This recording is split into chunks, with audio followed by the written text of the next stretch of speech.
प्रिय छात्राओं, स्वस्थ रहो। आज हम पाठ 8 नीलू समझेंगे, जो आपके पेज नंबर 53 पर है। लेखिका है महादेवी वर्मा। महादेवी वर्मा का परिचय। महादेवी वर्मा का जन्म 26 मार्च सन 1907 में हुआ था। उन्हें आधुनिक मीराबाई कहा गया है। वे हिंदी साहित्य में छायावादी युग के प्रमुख स्तंभों जयशंकर प्रसाद, निराला और सुमित्रानंदन पंत के साथ चौथे स्तंभ के रूप में जानी जाती हैं। वे अंतिम समय तक प्रयाग महिला विद्यापीठ की प्रधानाचार्या बनी रहीं।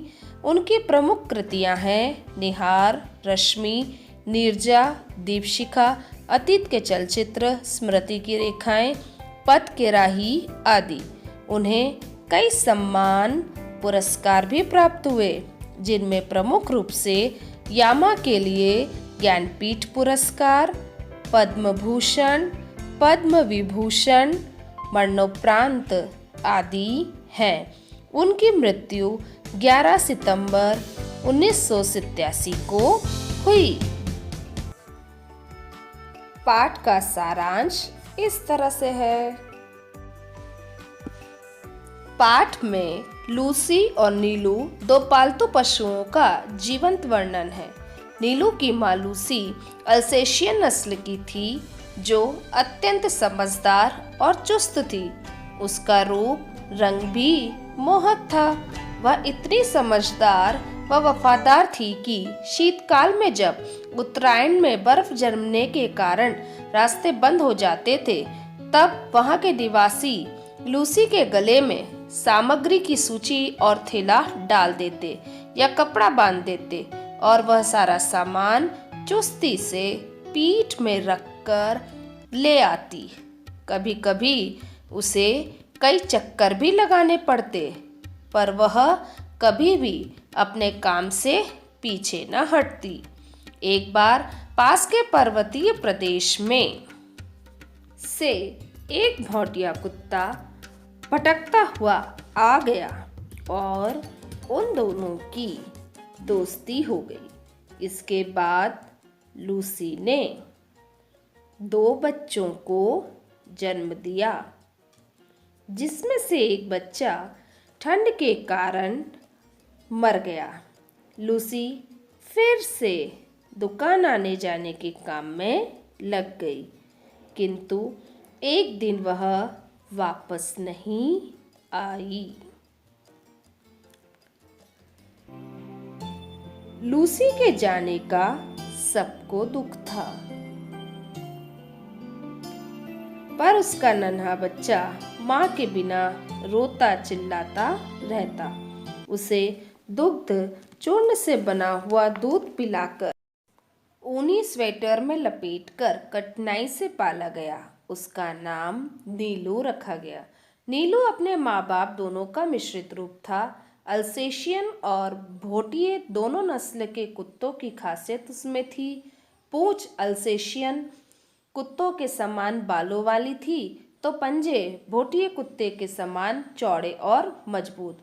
गोल और काली कोर वाली आंखें शहद के रंग की थीं, तो धूप में सुनहरी हो जाती थी।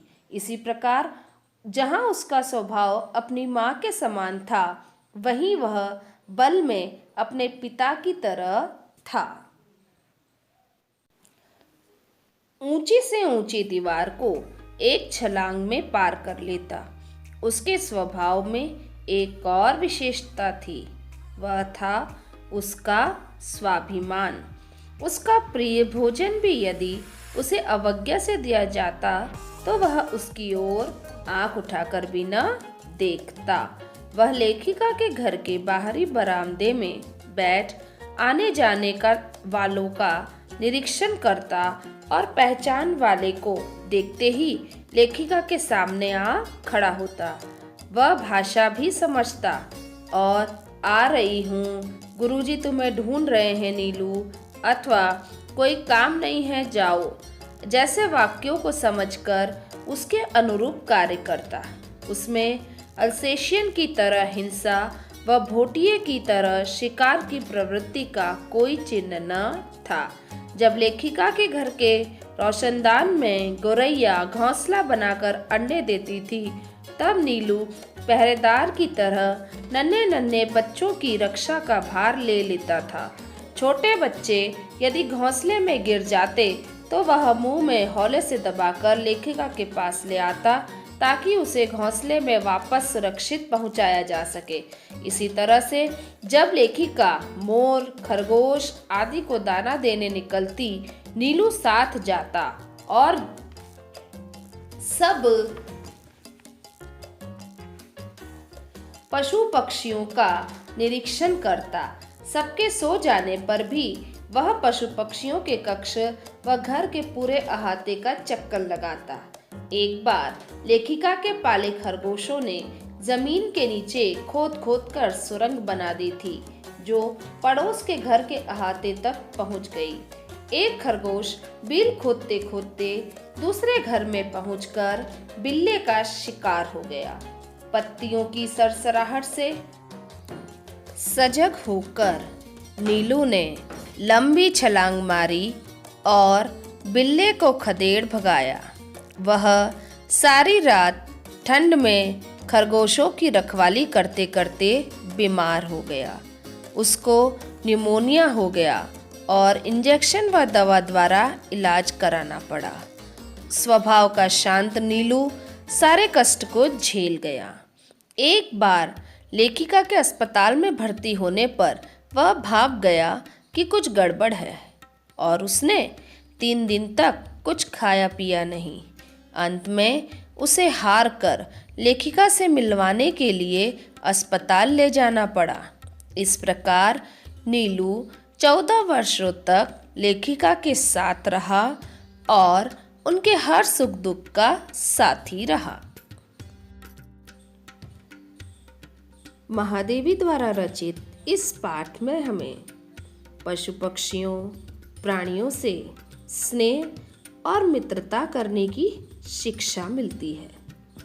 पशु पक्षियों में विशेष रूप से कुत्तों में वफादारी और स्वाभिमान बहुत अधिक होता है। वे अपने मालिक के लिए अपनी जान तक न्यौछावर कर सकते हैं। कई बार पशु पक्षी भी हमें वे बातें सिखा जाते हैं जिनके बारे में हम कभी सोचते भी नहीं हैं। आशा है पाठ 8 नीलू आपको समझ में आ गया होगा। इससे संबंधित प्रश्न आपको असाइनमेंट में दिए जा रहे हैं। आपको लिखना तो है ही, साथ में याद भी करना है।